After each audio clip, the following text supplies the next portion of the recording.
ثم اعجبوا لابن تيمية وأتباعه كيف أنهم يكفرون المسلمين إذا قالوا يا رسول الله، إذا قالوا يا رسول الله، وهذه كتبهم موجودة وتشهد عليهم. مجموع الفتاوى لابن تيمية، ما يسمى قاعدة جليلة في التوسل والوسيلة لابن تيمية، كتب ابن عبد الوهاب الأصول الثلاثة، كتب عبد الرحمن دمشقية ذنب الوهابية المتجول. اسمعوا ماذا يقولون عن الأمة الإسلامية.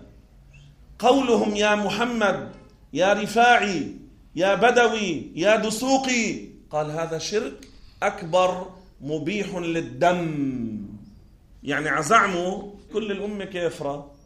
جيش الصحابة والتابعين يلي راحوا قاتلوا المرتدين في اليمامة في خلافة أبي بكر الصديق في سنة 11 للهجرة، ماذا كان شعارهم؟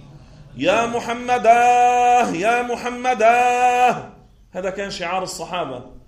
روى هذا الطبري في التاريخ، وابن الأثير في الكامل في التاريخ، ورواه حبيبهم ابن كثير في البداية والنهاية. حبيبهم تلميذ شيخ لأنه هذا، مع أنه ابن كثير يخالف ابن تيمية ببعض المسائل. مسألة الطلاق يخالفه، في مسألة الزيارة يخالفه، لكن فيه ميل إلى التجسيم. بكتابه التفسير يقول عن الله الله الصمد، يقول نور يتلألأ ابن كثير، وقد أهين لاتباعه ابن تيمية.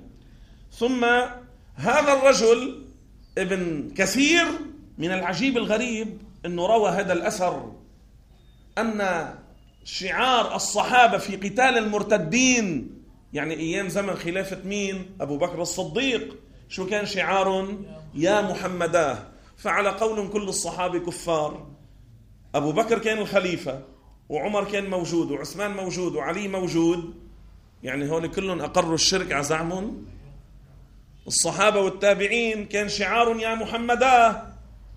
وزينب في كربلاء لما رأت الحسين وماذا فعل به كذلك قالت يا محمداه، استغاثت بجدها، يا محمداه صلى عليك ملائكة السماء، وهذا الحسين مقطع الأعضاء مرمل في الدماء، وبناتك سبايا، يا محمداه.